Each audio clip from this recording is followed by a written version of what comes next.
अस्सलाम वालेकुम दोस्तों, I am Syed Adarda. Welcome to my online computer coaching channel. दोस्तों, आज की वीडियो में हम सीखेंगे एक्सेल में हम किस तरीके से बटन बना सकते हैं, मैक्रो बटन, जिस पे हम क्लिक करें तो हमारा ये जो डेटा है वो बिल्कुल फॉर्मेट हो जाए। बेसिकली बटन बनाने से पहले आपके पास एक पहले से फाइल बनी होनी चाहिए जिसमें आपने रिकॉर्डिंग की हुई भी हो। ओके, ये सेकंड स्टेप है। तो फर्स्ट स्टेप के लिए मेरी लास्ट वीडियो को आप लोग देख लीजिएगा किस तरीके से हम मैक्रो को रिकॉर्ड करते हैं। तो बटन बनाने के लिए हम जाएंगे डेवलपर टैब में, उसके बाद हम यहाँ से क्लिक करेंगे इंसर्ट पे और यहाँ पे काफ़ी सारे बटन आ जाएंगे। इसमें से आपको जो अभी चूज़ करना है वो चूज़ करना है पहला वाला।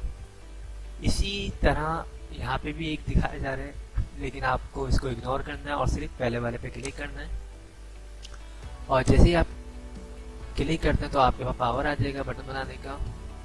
आप यहाँ से बटन बना सकते हैं। जैसे ही आपने बटन बनाया तो यहाँ पे फौरी तौर पे आपको एक ऑप्शन दे देगा इस तरह का, असाइन मैक्रो, यानी आप इस बटन के ऊपर कौन सी कमांड देना चाहते हैं।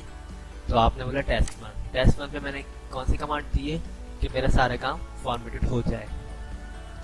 उसके बाद सिंपल ओके करना है मुझे। और अगर मैं चाहूँ यहाँ पे फाइल का नाम, बटन का नाम कोई रखना, तो वो भी मैं यहाँ से रख सकता हूँ। मैं यहाँ पे टाइप करता हूँ क्लिक हेयर। ओके, उसके बाद मैं जैसे ही इस पे क्लिक करूँगा तो मेरा जितना भी यहाँ पे पूरा काम होगा सब का सब फॉर्मेटेड हो जाएगा। ये देखिए, वाओ, जबरदस्त, यानी एक मैजिक सा हो गया। आपने सिर्फ बटन पे क्लिक किया, आपका सारा काम फॉर्मेटेड हो चुका है।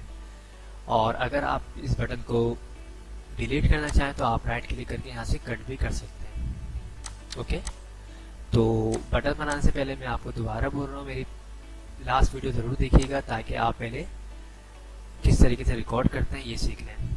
तो आई होप दोस्तों आप लोगों को मेरी ये वीडियो भी पसंद आई होगी। Thanks for watching. खुदा हाफिज़।